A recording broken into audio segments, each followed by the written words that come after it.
Lore Friendly, episode 91, with myself and Alice Bell. How are you doing, Alice? Do you feel like a weight has been lifted off your shoulder? Yeah. A great big weight. Let's say a dragon-sized weight. I'd say more like the weight of the entire ceiling of the Red Cube collapsing on my head, honestly. Oh, yes. But yeah, I feel so chirpy. Maybe it's also because I've had the day off work, but... That's good. That's good. We need you Who knows? energized for this final episode. It is sad that it's had to end. It definitely does feel like a bit funereal. Because it means that we're going to run out of podcast content. What are we going to talk about?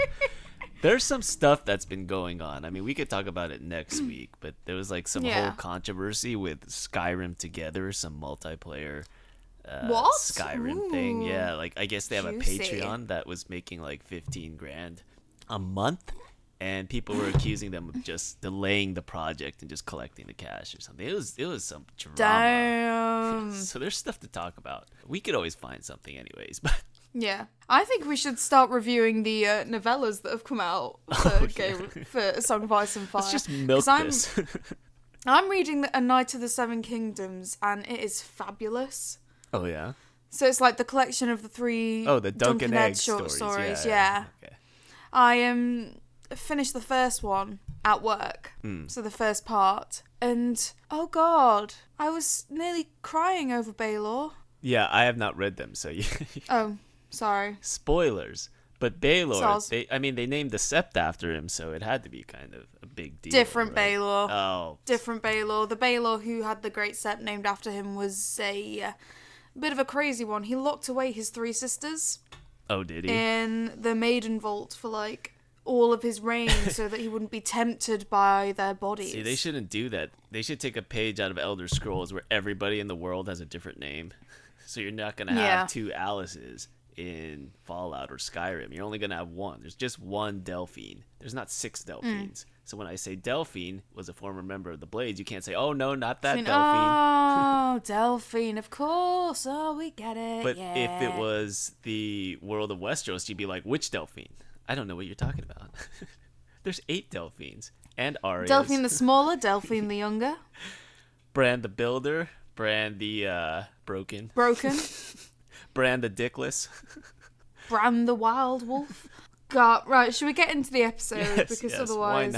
Why not? Yeah, instead of lamenting the future of this podcast. The final episode of Game of Thrones and possibly this podcast. So, No. Don't say that. No, never. We're going to go on until we're old and gray. And we're just going to be like, our voices will be croaking through.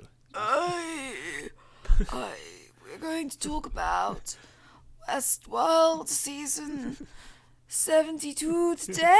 Back in my day. Back in my day, we had Anthony Hopkins. Not a robot, an actual Anthony Hopkins. And let's not forget Aria in America season 10. Back in season 1, she was just a wee little lass. Now she's older than I am. And moved to California. I feel like moving to California would be great for my health. Yes, it would be. There's less ash in the air. Less kingdoms being destroyed and just ash everywhere. I shouldn't say that, though, because Los Angeles has a bunch of smog, but... Nah. You know, you give me your take. Yeah, exactly. Although, I don't think it's as bad as it used to be, because I remember, like, 10, 15 years ago, they would say Los Angeles, smog everywhere. But, like, I don't see any smog. I see traffic everywhere. Maybe everybody just has electric vehicles now, so it's all good. Maybe they're all, like, flooding Elon Musk's pockets. Does he do electronic cars? He does, doesn't he? Yes, I don't know. All I know about Elon Musk is that he accuses English people of being pedophiles, so... Okay, that's not very good. But Tesla is... They're saying that they might go bankrupt soon, so that... Yeah, they might not make electric cars anymore in a little while, but I don't know. Oh, well. But yes, Game of Thrones, we've gone off the rails. Should we talk about the episode? Yes. First things first, the opening sequence. King's Landing was destroyed. Yes. And we see Tyrion. Oh, go ahead. No, I meant the opening credits, sorry. Oh. But we see Tyrion sort of walking through the rubble. It's very quiet and very sort of ominous. Very brooding. Yes. I saw this wonderful theory the other day. Oh, yeah. That, when Arya was running about covered in dust the last episode, King's Landing is actually made out of asbestos. Asbestos is fire retardant. So they use it in gas masks and things because it was inflammable. Yeah. So that explains why Arya didn't get burnt at all. Oh, that makes sense. But it does mean that she has a mesothelioma lawsuit in her future because asbestos is not good for you. I mean, that's what I was thinking when I saw last episode. It kind of reminded me a bit of all the crap that was in the air after the Twin Towers went down in 9/11. And I was thinking, this can't be good for their health. They may have survived, but they're going to have lung problems. Yeah, for the rest of their lives. Yeah. That's basically what Arya in America is going to be. It's just going to be her hooked up to a ventilator because she's so sick or something. And having to pay out the nose for medical bills. Yeah. It's going to be pretty bad. Real. Hope the, the healthcare in America is, no, actually it's kind of crap, so she's screwed.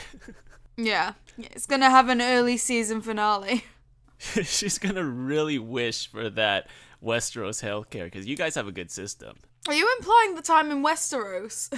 Yes, because it's basically the UK, right? So we have an alright system now, but many of our politicians are pushing for privatisation of the NHS, which means leasing things out to American companies, which means that we're going to be having to pay out the nose for our medical expenses. We're basically going back in time. We basically are Westeros. Yeah. Right down to a dragon in government. Poor Arya. She's not going to have good healthcare wherever she goes, I guess. It's a very sad situation. Maybe she'll go to Canada. She's going west to Westeros. Doesn't necessarily mean she's going to America. She might be going to Canada. But we're jumping ahead. Yeah. So Tyrion finds his brother and sister in the rubble. Yes. One of the first things that I wrote for my notes for this episode was, will they give Dinklage anything to act this episode? Oh, yeah. And admittedly, they did. I mean, he found them under the most ridiculous circumstances. Yes. Jaime's little hand just poking out of the rubble. Did you notice the size of the rubble itself? Yeah. Or lack thereof? They could have literally moved a meter either way. Yes. And they looked, to say that they'd been crushed to death by falling ceilings, they didn't have a fucking mark on them. You'd expect skulls to be crushed, things like that, but no. Eyes popping out. No, they just look really nice and peaceful. Yes. They look like they just died in their sleep. They were just holding each other. It was very tranquil. I mean, I'm sure their ghosts were pissed off looking at the bodies, just thinking, if we just moved a step to the right, we would have been okay. Yeah. Kind of undermines the tragedy of their story. Yeah. It's kind of ridiculous, because you would think that if the ceiling, I guess, was sort of collapsing, you'd kind of try to move to a column or something, somewhere where it was secure, I guess, right? Yeah. Yeah, they kind of just stood in the one place where the ceiling collapsed. Yeah. Just being idiots, basically. But that's Jaime Lannister to a T, isn't it? Yeah, that's true. He has been a bit of a Jon Snow. So after that, Tyrion has that moment where he cries and it's very sad and forlorn. And then he walks out of the underground area. And I guess he walks right into a Sith convention because it reminded me a lot of Star Wars. Less Sith convention, more overt Nazi symbolism. But there true. You go. Well, the Siths are patterned after the Nazis, aren't they? Yep. More or less. Well, the Republic is, yeah. Yeah, I was kind of Empire, waiting for that music to come in. Dun, dun, dun, dun, dun, dun, dun. And then Dany to walk out, and Yeah.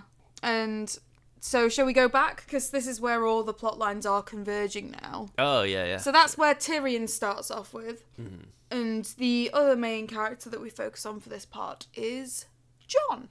Oh, yes, Jon. So Jon walks into King's Landing, and Tyrion's like, I gotta go see the Queen. And Jon's like, dude, she cray-cray.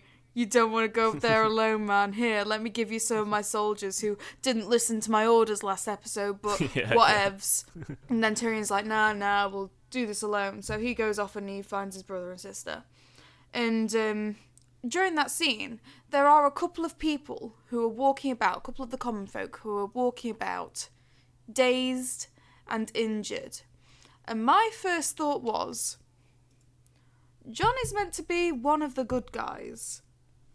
Yeah. Why is he not calling for a maester for any of these poor, injured small folk? Instead, he's just letting them wander around. He's a bit slow on the uptake. Just change his name to Jon Slow. Takes him a little bit of time to process. You nearly made me spit out my tea then. But yeah, so, and whilst Jon is walking up after having let Tyrion go off, he comes across Grey Worm, who is preparing to execute some Lannister soldiers. Yes. And I'm pretty sure this constitutes as a war crime. Yeah. And Jon's like, dude, no, ho, don't do it, ho, don't do it. And Grey Worm's like, Queen told me to, so I'm going to do it. Yeah. And so Jon just lets him get away with it. No, pretty much. After a bit of a standoff between the Unsullied and the Northmen. Yeah. But then Jon's just like, well, guess the Lannisters are dying then. Oh, well. Davos basically is the voice of reason here. Like, you don't want to go down this road. Yeah, you don't want to go down this road, friend. Yeah. That is a very good Davos impression. You don't want to go down this road, friend. How is this the first time we're hearing this? I'm a voice actor with all sorts of different talents. You now need to write a Davos-style character for me to voice. Who is definitely a man. Yes. The Shallot Knight. Yes. Shallot Bell. So, should we move on to where we were, the Empire scene? But no? Grey Worm teleports. Mm-hmm. Yes, he does. Because Grey Worm's staying behind and he's executing all these people. Next thing we know, Jon's walking up to go stand by Dany and Grey Worm's in front of him. It's like, I know that we've been joking about teleportation for the last 2-3 seasons, but that's just rubbing it in your face. At this point, it's just common technology. It's like cell phones. Everybody has one. It's just not a big deal anymore. Everybody has a teleporter now. Yeah, just not a big deal. Like, who cares? It's kind of odd when you don't have a teleportation machine. Yeah. It's like me with cell phone. Everyone's like, what? You don't have a cell phone? It's like that. What? You don't know how to teleport? Yeah. Get out of here. Get out of here with your old non-teleporting ass. But anyways. Yeah. So, we are at the top of the steps that lead into the Red Keep. I'm assuming, I can't tell, everything is covered in snow and ash and is burnt. And did you see that humongous banner that was next to Dany? Where the fuck did they get that from? I don't know. Who made it? Who put it up there? I think it's one of Drogon's little crayon sketches. He's like, Mommy, look what I made. I made a banner with a dragon on it. Do you like it, Mommy? Mommy. It's fucking massive. It could be his blanket. Yeah. It could be his blanket. That's where he, like, goes to sleep and occasionally poop. Yeah. It's on that big banner, and they're just like, hey, we'll use this. Let's put it up. Now, I hope you don't mind, Drogon, but Mommy's going to take your blanket. Is that okay? No, you'll take it from me with fire and blood, Mom. That's how Drogon sounds. Yeah, he does. Those poor people that were burned alive, they not only had to get burned alive, but also had to hear Drogon whine all day. Like, Mommy, Mom, I don't want to do this. I don't want to burn all the people, Mom. Is Drogon a teenager now? Yeah. I don't think he's at full power yet. I still think he's a teenager. You kind of have to use reverse psychology or do something. I mean, teenagers don't really listen. No. So. Although he did listen in this case. Yeah. But anyways. So Dany is giving this wonderful Nazi-ish speech. Yes, yes. And it's about how she wants to liberate the entirety of the world. And this involves liberating, and I transcribed how they pronounce them. Winterfell, Dornot, Lannister. Now, do feel free to correct me if I'm wrong, but generally, city and town names aren't translated into other languages, generally speaking. So, like, you can have countries that are pronounced differently in different languages. So, like, Germany is Germany in English, but it's Deutschland in German.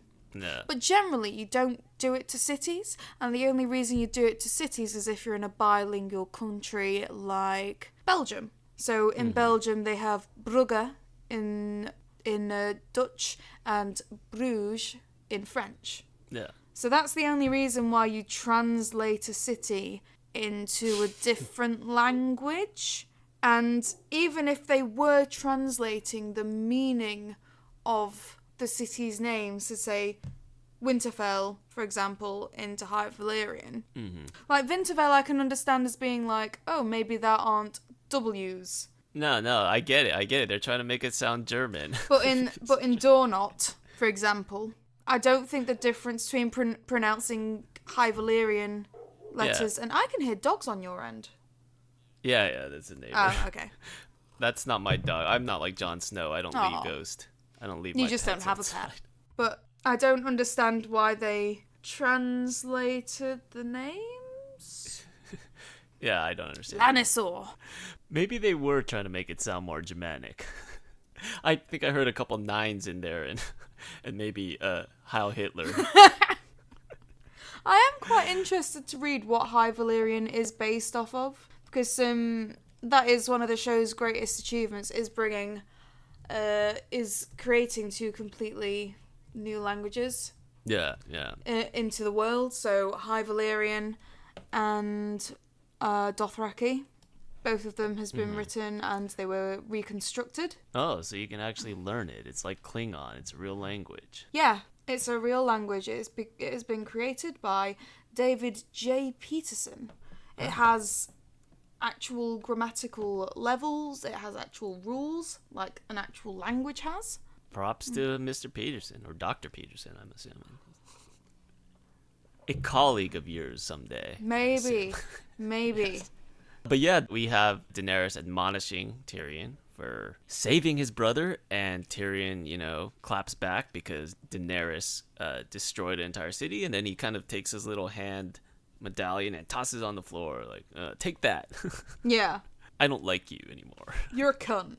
He doesn't say you're a cunt, but I feel like if they should have placed the C-bomb there. Yeah, it's possible. It would be on brand for Tyrion. But I thought, you know what? That's actually really good. That was a fun little good for him. Fuck you. Mic drop. And then for that mic drop, he gets arrested. Yeah, I like the fact that he was the brave one. It's funny because we think of Jon as this kind of brave, like, heroic character, but he's kind of just mewling in the background. He just can't really stand up to Dany. But Tyrion, he fights for his principles. He just stands up to her, does not care if he dies. Yeah. And, yeah, he's just awesome.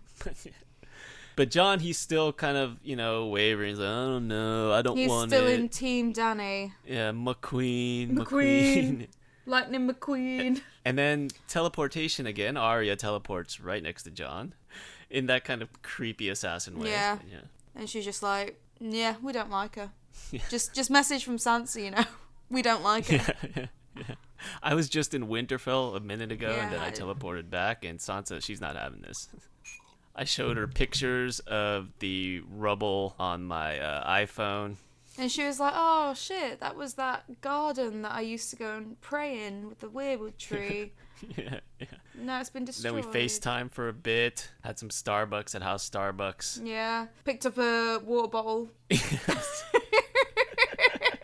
What house was the water bottle from? I think it was Tarly, wasn't it? Yep. Yes. House Tarly.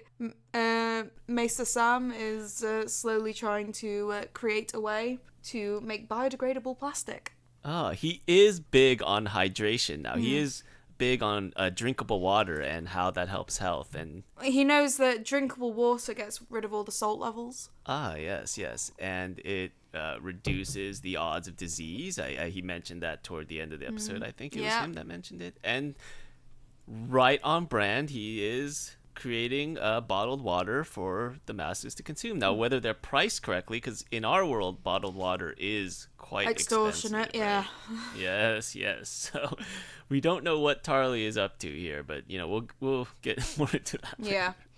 But anyways, Arya tries to convince Jon. And fails. Yes. And then Jon goes and visits Tyrion in the dungeon. This is a scene that grinded my gears.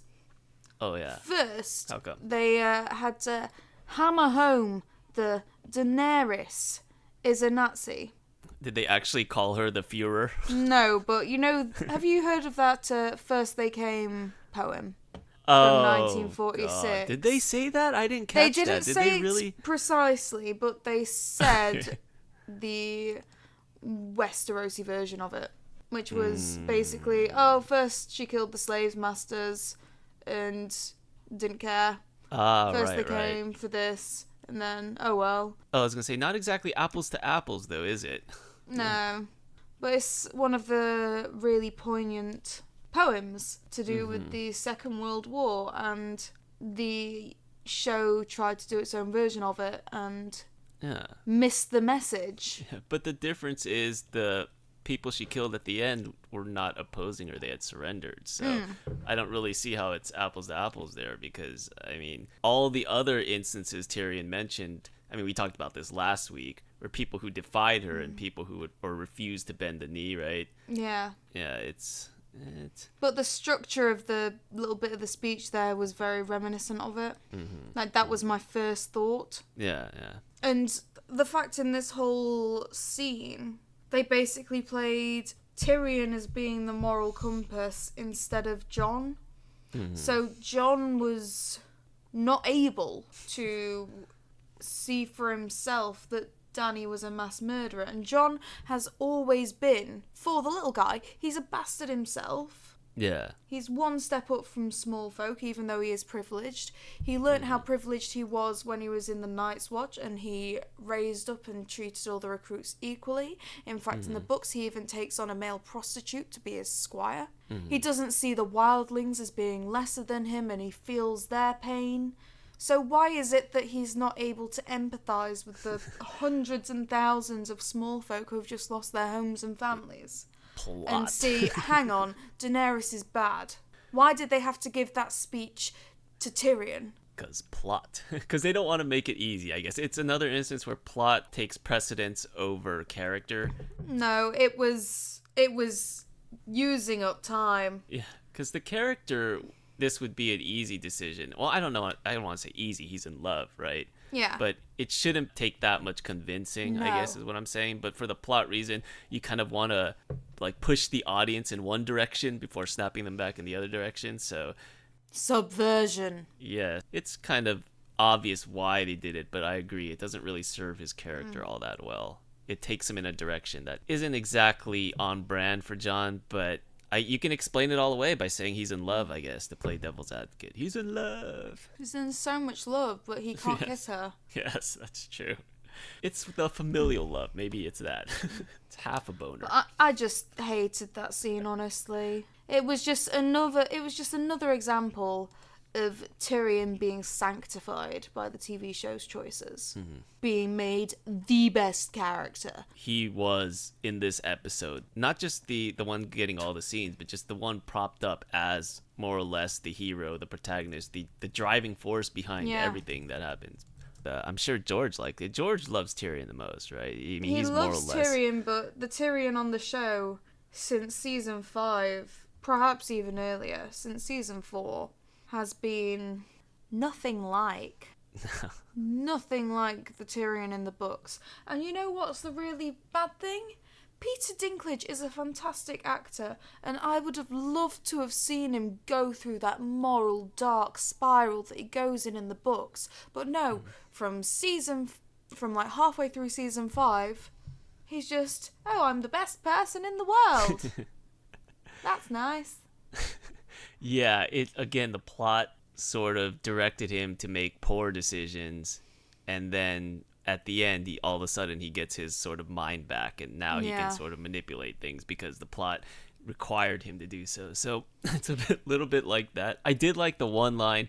It's probably my favorite line from the episode where he said, "I love Dany too. Maybe not as successfully as you." That was great. I was like, successfully. That's a great way of putting it. So, well, nice to know that you wanted to bang her too. Yeah. We men are very simple folk. We just want to fight and fuck and fight. Yes. As they once described the Dornish. Yes. So, maybe that's why Bronn is so prominent in this whole episode. or in this whole series, I should say. But anyways, before we get to that, so Tyrion successfully, more or less, convinces Jon that he has to choose duty or for love, and that the choice is in his hands. And Daenerys tries to argue with Jon about her point of view. Oh yes, I love that scene at the beginning because she didn't actually get to sit down in the chair. Like right before she sits in it, Jon interrupts and kind of it's like a little bit of foreshadowing. Yeah, you're never actually getting your ass on that throne. It's not very comfortable anyway. Yeah. And then she mentions the history of the throne, which has been changed for the TV show, I believe. The actual throne is supposed to be monstrous. It's supposed to actually be a literal monster of like 1,000 swords. Yeah, it's meant to judge you. And it was said that if a king was unworthy, then he'd be constantly scabbed and cut by the Iron Throne. And in fact, Maegor the Cruel was actually killed by the throne, I believe. Yeah, I recommend people actually look up the artist rendition, of the Iron Throne, and it's huge. It's like 30 feet tall. I believe there's one in the World of Ice and Fire, which is a really good illustration. Yeah, there's one that George actually said, "Oh, this is what it looks like," and it is monstrous. Look for it online. Yeah, it is monstrous, and so I guess that's what it's a little bit of symbolism. It's meant to be the actual monster, the actual big bad, more or less, because people want it so badly. But then in the show, because they couldn't do that for whatever reason, budget, just space, obviously they couldn't actually replicate it, that they had to sort of change the history, that it's just kind of like a story, it's kind of a exaggeration. It's only fable to be that big. Yeah. So that was a bit of lore nod. Yeah, they kind of like changed up the story a bit and I think they did that before. I think Peter Baelish mentioned that before, or like he counted the number of swords on the throne, and it wasn't the same. But then what happens? Something big happens. So Daenerys is trying to desperately convince Jon that to see her perspective of things, and he goes, "McQueen," and kisses her, and then for the last time, Jon stabs her with his sword. Right in the heart. No, right in the stomach. Oh, was it the stomach? I thought it was the heart. Because the stomach. No. The stomach. No, it was down in the stomach. One sec. How did she die so quickly if it was right in the stomach? Because you would think she'd be like wriggling around, like, "Oh, you stabbed me." Yeah, you would. Right in the One second, stomach. let me Oh, this really hurts. Someone call a maester. One sec. I'm trying to see the picture of her being stabbed. To be fair, I'm pretty sure it's down in her abdomen. To be fair, the way they were embracing, it would be pretty hard to hit her right in the heart. Yeah, that's not in the heart by any means. That's in the stomach. At the same time, they're relatively the same height. So. Here we go. Let me send this to you. Oh, so then none of that Azor Ahai prophecy stuff was true in this case, right? He did not put the sword into his lover, because part of the prophecy before that was he put a sword into a lion's heart, and Cersei Lannister is a lion.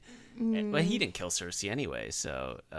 But yeah, that is in the stomach. Okay, how does she die from that? That might have even hit a rib. Because the Game of Thrones doesn't know shit, babe, about fucking stomach wounds. Because you have to remember that Arya was doing fucking hardcore parkour all the way through Bravos with a stomach wound, and she was fine. But Daenerys, she just dies instantly, and that I think is the quickest death scene that we've ever actually had on the show.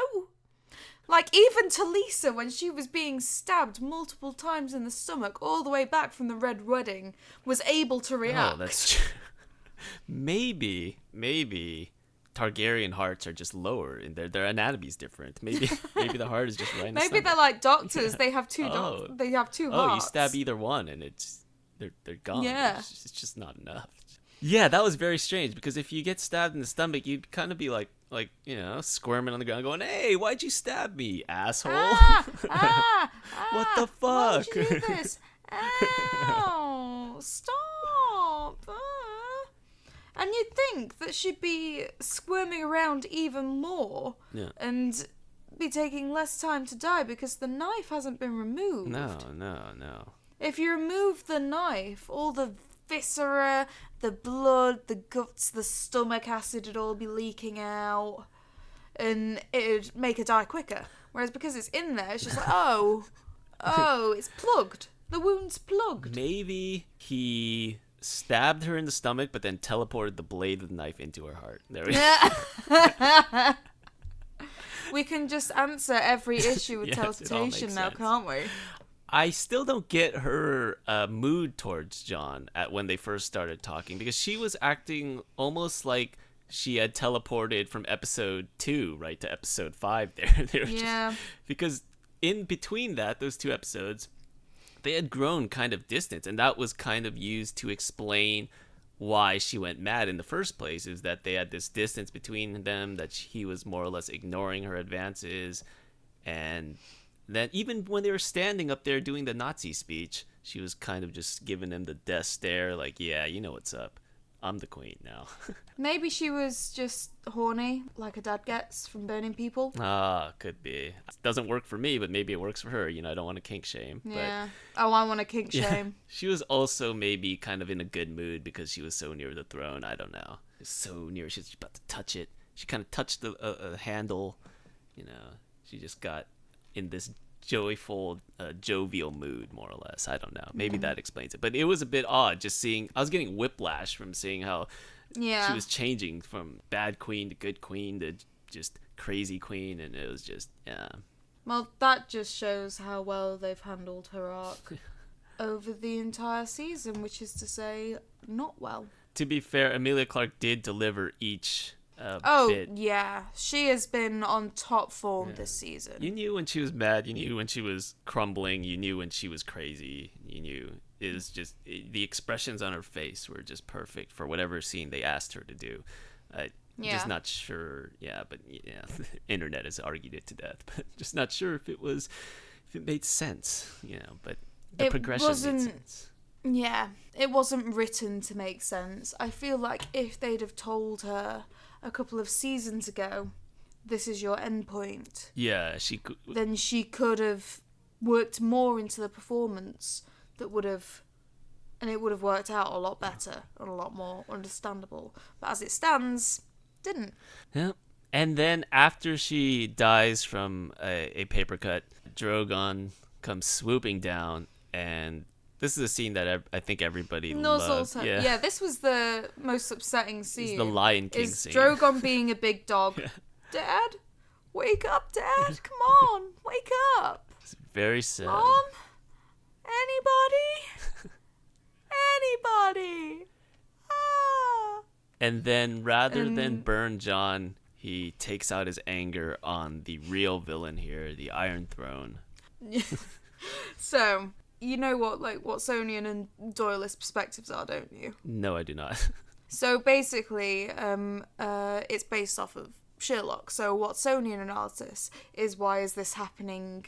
Why has this been done in the universe of the TV show? And the Doyleist perspective is, what does this symbolically imply on the outside? What can it signal to the audience? So obviously... the Doyleist explanation for this is that Drogon is destroying the throne because it symbolises the power of the monarchy beginning to crumble. My favourite Watsonian analysis of this is that Drogon saw a big knife in his mum, saw all those big knives on the throne, and was like, no, the throne killed my mom. The throne stabbed her. Yes. No. Why would you do that? The big knifey thing knifed my mommy. No, Mom. I'm sorry I was so bad. So that's my favourite theory to have come out of this episode. Is that Drogon thought that the throne stabbed his mum and not Jon. To be fair, that has been seeded throughout the series. The Iron Throne does stab people who aren't worthy. So yeah. Imagine that twist if she died sitting on the throne. Shit. Oh, that would have been amazing. Oh, that would have redeemed the series so much more in my eyes. Yeah, she sits on the throne and Jon looks at her and he goes, "What's wrong, McQueen?" McQueen? McQueen? McQueen! Turns out she's just been impaled. Yeah. He should just say that line over and over again with different tones. He's kind of like Hodor. You know how Hodor does it? That should be Jon's line. Hodor? McQueen! McQueen? When he's happy. McQueen. Yeah. When he's being seductive. Yeah. McQueen. And it makes sense because a traumatic event of Dany dying sort of like changes him into McQueen. And people just call him that from now on, McQueen. That's all he can say now. Yes. But McQueen. After Drogon spares Jon and, burns the real murderer, Knifey McKnife Throne, he picks up Dany and flies off to God knows where, possibly Mexico. We don't know. Probably Essos. Yes. Yeah, he could have just gone back to old Valeria, right? Yeah. Dropped her in a volcano. Look, Mom, I did your funeral rites. Aren't you proud of me? I don't know. California's nice this time of year, so. Yeah, but would you really want a big old dragon flying over your head? True. That probably wouldn't be good. I don't know. Maybe he could burn up the 405 freeway, but that would just make more traffic. But yeah. Yeah. I hate traffic if you haven't figured that out. But anyways, so what happens after that? We have a time skip of an indeterminate amount of time. It could be a couple of weeks, it could be a couple of months. You have to bear it in mind that Sansa has had to travel from Winterfell. And in the timeline of this show, this means that they could have made it down in a week. Oh, could have been anywhere from a week to 5 seconds. We don't know. Yeah. And if they made it down in a week, well, King's Landing has been repaired very quickly. Yes. And been repopulated very quickly. We do know it's enough time to develop water bottle technology, so however long that took. We just look it up on the Wikipedia for water bottles. Just whatever timeline that was. So basically they take Tyrion over to the remains of, I believe, the Dragon Pit. And they frame it as being a trial, but really it's the Great Council. So all of your main characters are here. Such as Edmure Tully, who has been forgotten about since season 5. Yes. Or season 6. I can't remember which one. And Robert Arryn, who, I believe, according to internet sources, has, there is a verb that we have for this. And the verb is longbottom. Yes. Neville Longbottom.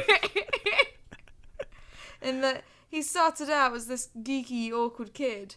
And then, as the kids would say, got hot. Yes. He hunkified, hence, more or less. Long-bottomed. Yes. And I must say, he does look very suave in the clothes that he's wearing and the outfit that he's chosen for this great council. Like, 10 out of 10 for styling, you know? Yes. He looks like he could be an actual Lord of the Eyrie, so clearly his training with Jon Royce, who hasn't been there for any of his training, has gone really well. It's very surprising. We also see the new Prince of Dawn. Ah, yes. Who has one line and isn't given a name. No. He's just Dorn guy. He's just Dorn. Yeah. My name is Dorn. Yeah, well, similar to Gendry, he's the entire realm. He just represents it all. Yeah. And I believe the start of this, Davos tries to pacify the Unsullied who want to see Tyrion and Jon murdered. Or executed. By saying, you can start your own house. And it's like, you are missing the essential fact here, Davos, that the Unsullied do not have reproductive organs. No. Apparently it's not a requirement anymore to start your own house. No. For anything. Or be king, but yeah. And the Unsullied is like, no. Grey Worm wants to see justice. He wants to see justice done to the man who murdered our queen, which is, like, fair enough. Surprised you haven't executed him already. That's really strange in terms of just all the scenes they had with Grey Worm and Jon. Like, Grey Worm gave Jon a look when, earlier in the battle, when Jon, I guess, told his guys to fall back or something like that. I forget what it was. Yeah. And then they had that scene at the beginning of the episode where there was basically like a dick measuring contest. I'm very surprised that someone who would probably be looking for any excuse to kill Jon would show the kind of restraint, to spare him. But such is plot armor. It's just the way it is.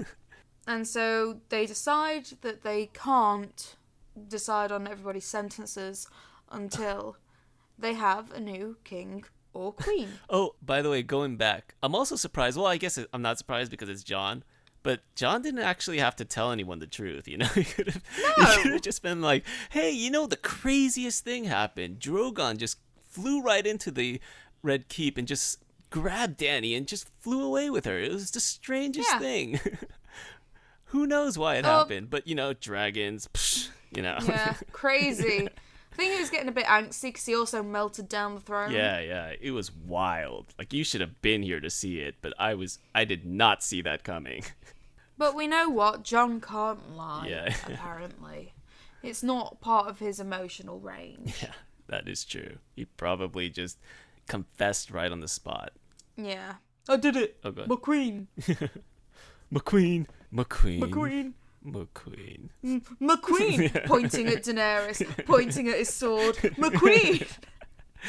Then he starts flapping and goes, McQueen. Now I'm picturing just flapping his arms, running around the room, trying to simulate Drogon. Yes. McQueen. Get it? Because he was also a crow when he was on the wall. Yes. You can figure it out. If you can understand Hodor, you can certainly understand McQueen. It's just, it's an easy language to decipher. Maybe that's what happened. Yeah. Maybe that's why Grey Worm was just so confused. He didn't know who killed who. He was just running around flapping his arms. I can't kill this man. It would be sad. It'd be too much. We should give him a trial. Yeah. He's gone insane. But yes, the council.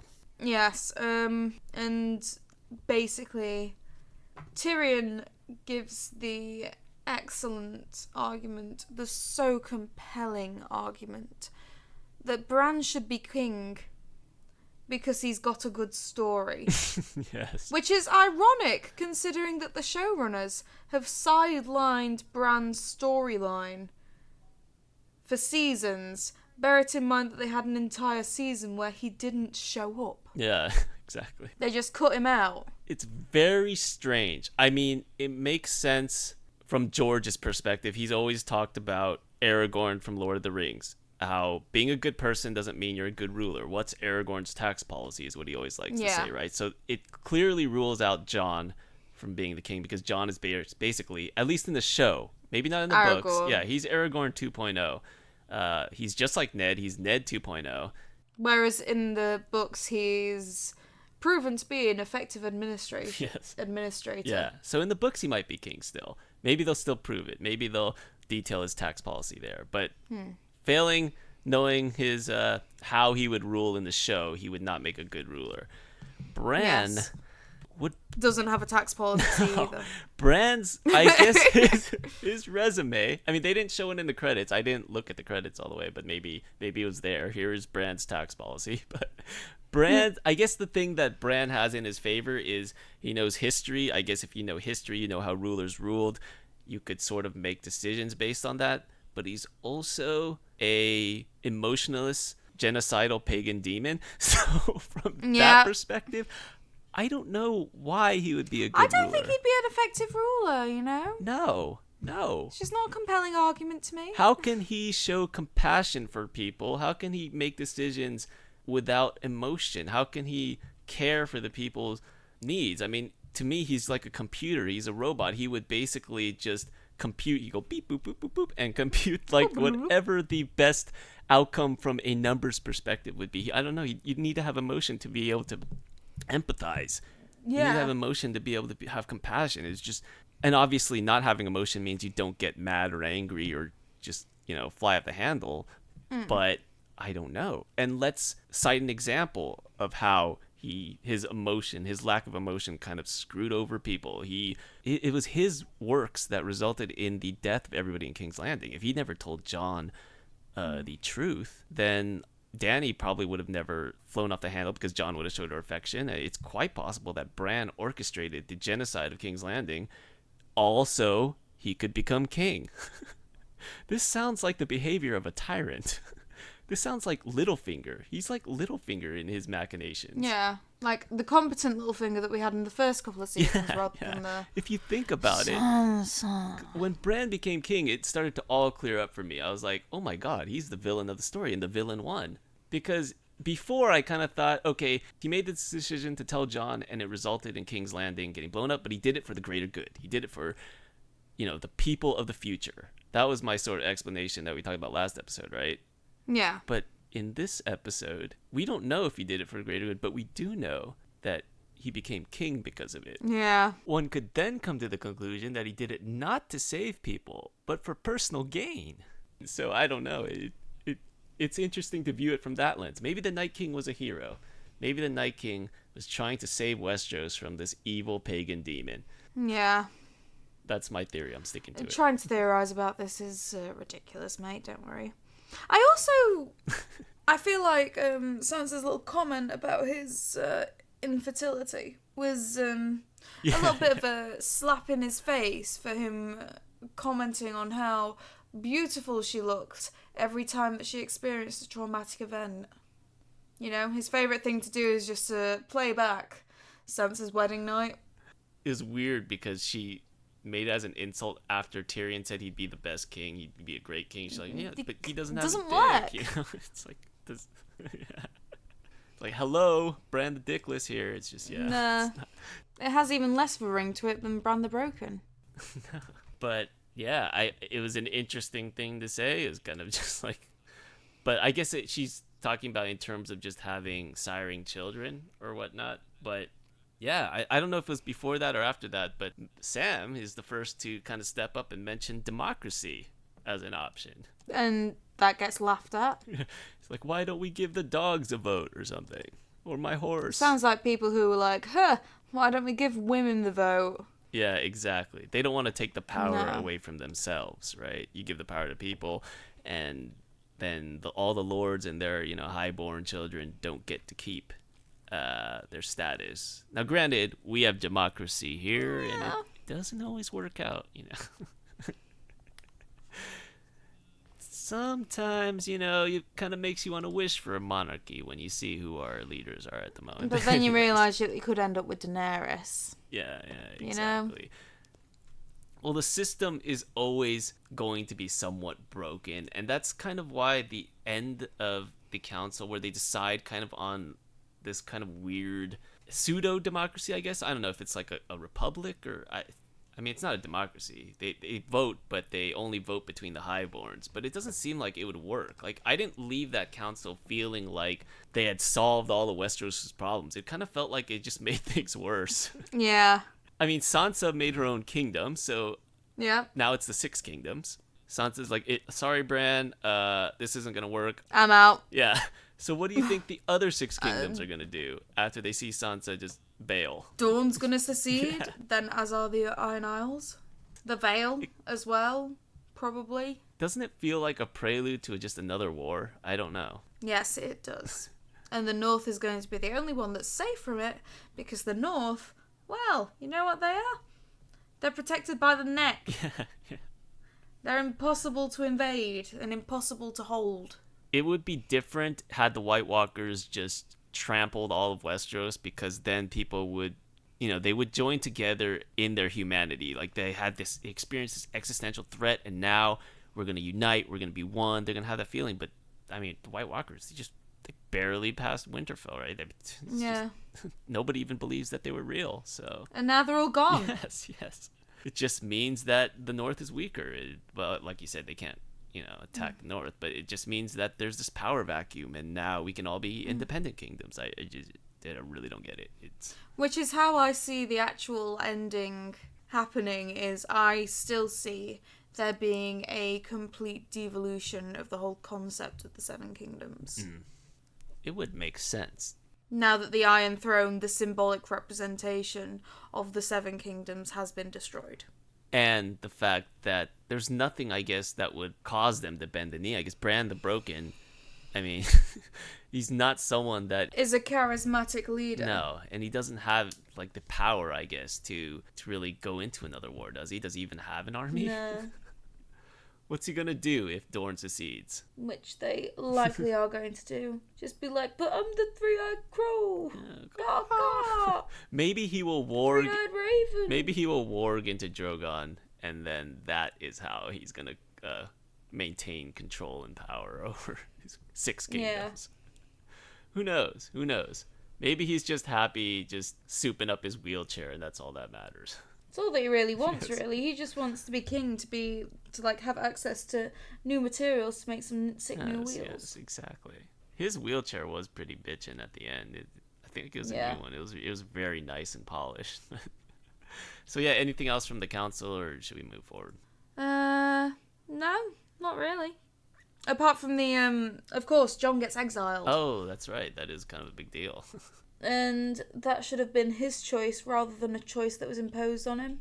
I feel like he could have been presented as a candidate for the throne, and then he'd be like, no, I killed my queen, I'm gonna go north, instead of it being forced upon him. He would definitely not want it because I don't want it. I don't want it. Because of, again, Aragorn's tax policy. Jon's tax policy, I'm sure, would be very similar to Aragorn's. So he's definitely not a candidate. I'm surprised that Sansa isn't a candidate. She wants an independent North. Wouldn't it be easier just to give her the crown? She's capable. She's smart. That would keep the Seven Kingdoms together and in line if she was the queen. I'm surprised that they went with Bran over Sansa. Yeah, but the writers don't like Sansa. And I think Sansa's plotline, in the books at least, is leading up to her leading an independent North rather than her being Queen of the Seven Kingdoms. She does seem like the most viable candidate, though, doesn't she? Because she is fertile. Yeah, I mean, especially because if you don't choose her, she's going to fracture the Seven Kingdoms, right? She's going to give reason for others to secede. But if she is crowned queen, I mean, other than the fact that she's a woman, I don't know how much gender plays a role here. I mean, because it's fantasy, but it's not like, you know, the Dark Ages. The magical disappearing patriarchy. Yeah, exactly. That does confuse you from time to time because the patriarchy is here, then it's gone, then it's here again. Here, then it's gone. Yeah. Here, then it's gone. Dicks matter, dicks don't. You know, dick jokes happen, they don't. But if we ignore the whole patriarchy aspect, Sansa seems like the most qualified. She would keep the North as part of the Seven Kingdoms if she were queen. She has probably the support of Gendry, at least. Who else? The Vale.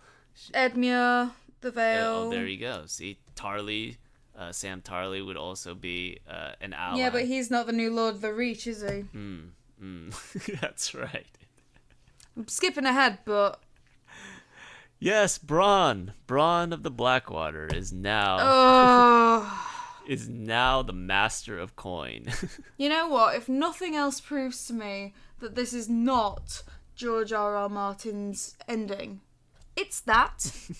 Bronn is in no way, shape or form realistically becoming the Lord of Highgarden. And so that has proven to me that half of the shit that they've come up with does not happen in the books. No. Yeah, that was a bit strange. I mean, why would Bronn even want to be master of coin? Why would he want to be an accountant, more or less? That just seems out of character, first of all. I mean, maybe it's just there as a joke. It's, Bronn is master of coin now. He's going to be king soon. It's fan service. Why would Bronn even want that? He's already wealthy. He's already independently, like, wealthy, and he has a fucking entire kingdom to himself. Why would he also want to be master of coin? That seems like just a weird choice.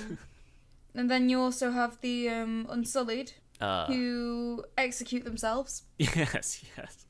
They're going to Narth. Because they're going to Narth, which is infamous for butterfly fever. Why are they doing that? I mean, I guess they don't know. Did Missandei never tell Grey Worm about the fever? I don't think she did. So he's going there with all these noble intentions to protect Missandei's memory, and then... He's going to die from the butterflies, which is a strange fever butterfly fever. It's very weird. It's like dying in a pillow fight.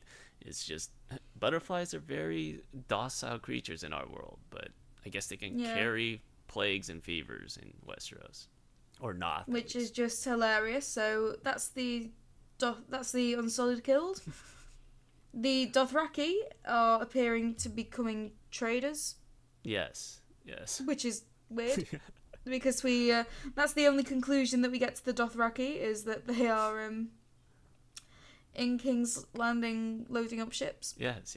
They've given up their horses for crates and ships. And who knows? They're fishermen now. Traders. They're merchants. Masters of coin. They're just nice folk. They're just going to learn from Bronn. They're going to become masters of coin. Yeah. Learn all the dick jokes. And earn their own little stone castles. Yeah. Totally makes sense. And so Jon is exiled up to the north, but before he goes north, he has his goodbyes with his siblings, and we learn that Arya wants to go west of Westeros. Before that, we also had Brienne updating Jaime's Wikipedia page. Oh, beautiful penmanship. Yes. But I hate that. Oh, yeah. Given the situation of Jaime's departure, I feel like it would have been far more poignant if she updated his entry. If Jaime had come to King's Landing to kill Cersei. And then his entry could be updated with saying, like, bookend it, saying, killed the Queen to save the city, with killed the King to save the city, you know? Bookends of his story. Now, of course, that one doesn't work, but still. Instead, she probably wrote something like, total asshole, dumbass motherfucker. Jaime Lannister is a rotted-ass bitch. Left a great situation in Winterfell. Left the love of his life for a woman that openly hates him and tried to kill him. Yeah, many times. Total fuckhead. The end. Do not trust this skanky-ass bitch. But yes, after all that, we do get the scene where the Starks say goodbye, and then Arya, as he said, lets everyone wants to go know. west of Westeros. Yeah, I'm going west of Westeros. I'm going to America, where the healthcare is suspect, but I'm okay. I'll just get in a PPO or something. Maybe I'll find out what the point of a shy is whilst I'm there. Yeah, exactly. There are some theories that it's going to be the beginning of a spin-off Arya in America. Oh, good lord, no. No. You're not ready to watch Arya go west of Westeros. What is west of Westeros? Is the world flat? It's described as being round, so surely it would just end them up in Essos again. Because there is one person, isn't there, like Elizabeth Farham or something, that did go west of Westeros and was never heard of from again, but there's rumor that she made it around the world or something. To Essos. No. I don't know, man. Depends, like, what is west of Westeros? Like, is it America? Is it Asia? Are we going to see Asian people? Because that would be awesome. Maybe I can get a role. No, there's UT for that, isn't it? Oh, there is? Oh, okay.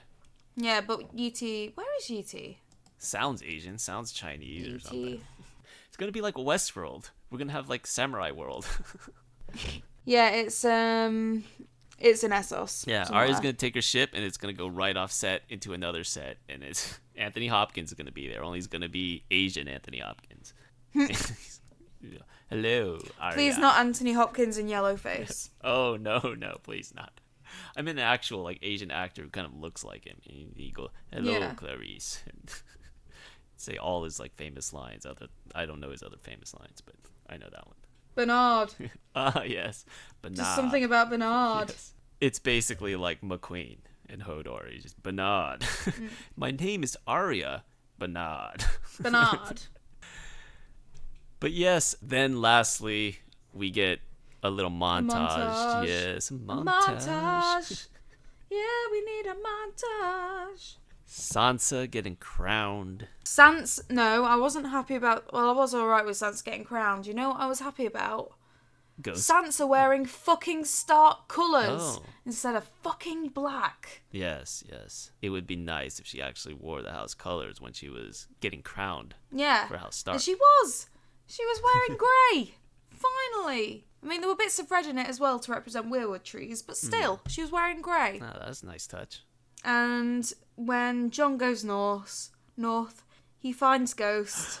Yes. And finally, and this was my final note of the season, Ghost gets a pet. Yes, I was very happy about that. I think the internet in general is very happy about that. Honestly, all I cared about. Yes. All I cared about. It's the most important part of the season. Finally. Jon looked exhausted by the end. Yeah. I mean, understandably, given what he went through. He looked tired.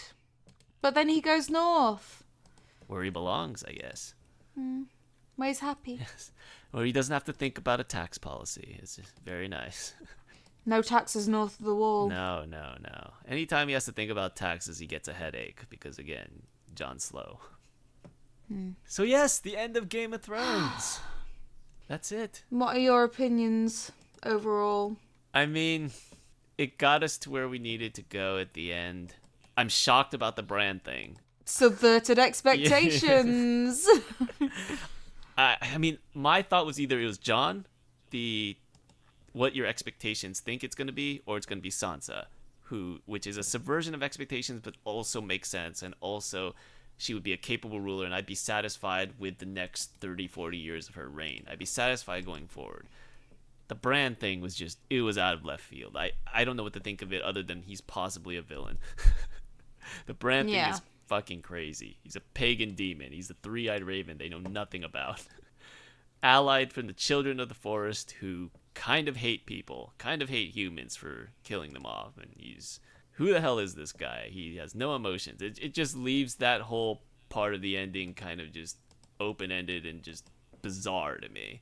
But overall, I mean, Game of Thrones is going to inspire fantasy fiction for like years and years from now. It was a great ride. I'm sad that it's come to an end, and even though we still have the books, hopefully, it's just not the same knowing the ending. It's just never going to be the same when we know what's going to happen. So I think the ending's going to be completely different. George is just going to rip up all his notes and just write it all over again. Do you think? No, I just think that the way that the ending is come about, what's going to happen. So they had a look at like the spark notes, like King's Landing blows up. Yeah. I think it's going to be when Daenerys accidentally sets fire to loads of caches of wildfire. I don't think that she's going to go nuclear on the city. And Sansa becomes Queen of the North. I don't think that she's just going to say, oh, by the way, Bran, don't want to be ruled by you. You're my little brother. That's weird. And I think things that happen aren't going to happen in the way that they've occurred in the show. And so the ending is going to be completely different. And then there's the plots that have been just erased. So you've got the Dawn plot that was fucking bullshit in the TV show. You know who's had a good couple weeks is Fagon. Because people used to hate him. They're like, yeah, I totally understand why he's cut. Now, they're just like, hey, Fagon, you know. Oh, God, we miss Fagon. Yes, it's the missing link here. He's the missing piece.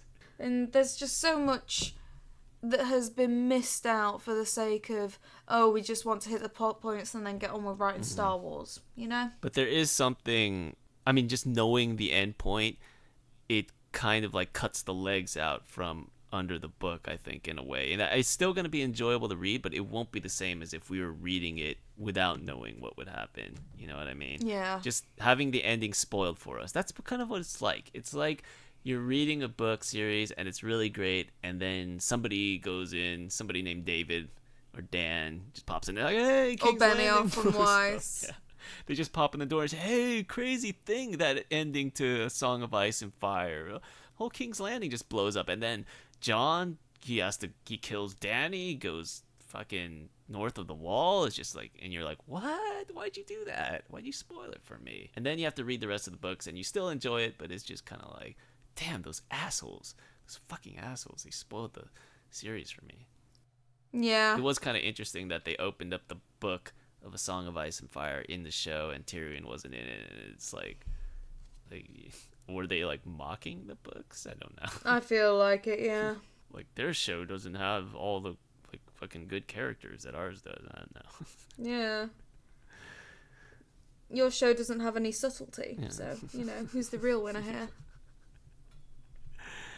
I don't know, but yeah, how do you feel about it now that it's gone? Now that it's over?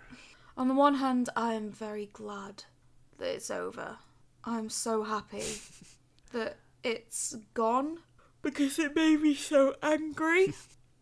But at the same time, it is bittersweet because this is a series that I've been watching adamantly since season 3, and this is a show that I can remember staying up late at night at like 3 a.m. to watch it as soon as it came out in my uni days. And I do have to be grateful to the show because it put me on to one of my favourite book series of all time. It's very influential. So it's bittersweet. Yeah. It's going to be, like, I still have an attachment, I think, to the characters. So it's kind of like The Wire, another show for me that was really great. But when I see the people who are in that show and I see them in other movies or I see them in other TV shows, I'll be like, hey, that's that guy. You know, that's Omar. That's Idris Elba. He was Stringer Bell in The Wire. But when I see Arya, when I see Maisie Williams in another movie, or if I see Sophie Turner, like in that X-Men movie, I saw a trailer for, hey, it's Sophie Turner, you know, that's Sansa Stark. So it's kind of like, it's like seeing old friends. Yeah. I'll tell you what, the show has given us one of the most beautiful things in modern history, and that is Sophie Turner's drunk reactions. She's just always there drinking a glass of wine, and I'm like, you know what, that's a celebrity that I can get behind. You're big on wine and drinking it. Oh, yes. Not like those rich fancy pants fools who like sip it and then spit it out for some reason. It's just down the hatch. That noise, that's a waste. Yes. Down the hatch. All right, so Game of Thrones, that's it. Do we want to give it any kind of rating or no? Or just skip over that? Let's just. Oh shit! Yeah, we used to do ratings, didn't we? We used to rate things on a scale of Game of Thrones characters. That's what we. Yes. Right. Okay. Give me a moment to think about it. It's a bit meta, though. I think it's just rating Game of Thrones based on Game of Thrones. It's kind of hard to do. I am going to rate it on a scale of Game of Thrones characters. I'm going to rate it Uraine Waters. Oh, going deep into the bag for that one. Oh yeah. So, Uraine Waters is known as the Bastard of Driftmark, and he's basically he basically raises high in the ranks with Cersei Lannister. He becomes one of her favourites, and then he just decides to fuck off. All right. With a massive fleet of ships, which is basically like Benioff and Weiss getting this massive show, gaining all of this critical acclaim, and then piecing out and going off to do Star Wars. We could also give it, I mean, he's not a character in the show, but we could also give it a Phagon, because it's possibly the real Aegon, but it's kind of not. It's kind of just not. It's not. I love it. I love your rating. All right, that's it for this episode, Lord Friendly. What are we going to do next week? What are we talk about? Drama. Yes, should we talk about the Let's drama? find some industry drama. Let's bring it back to video games. Yeah, we'll do that. We'll talk about who knows, but we will. Who knows? We will try. All right? We will talk about something. All right. See you next week. Good night.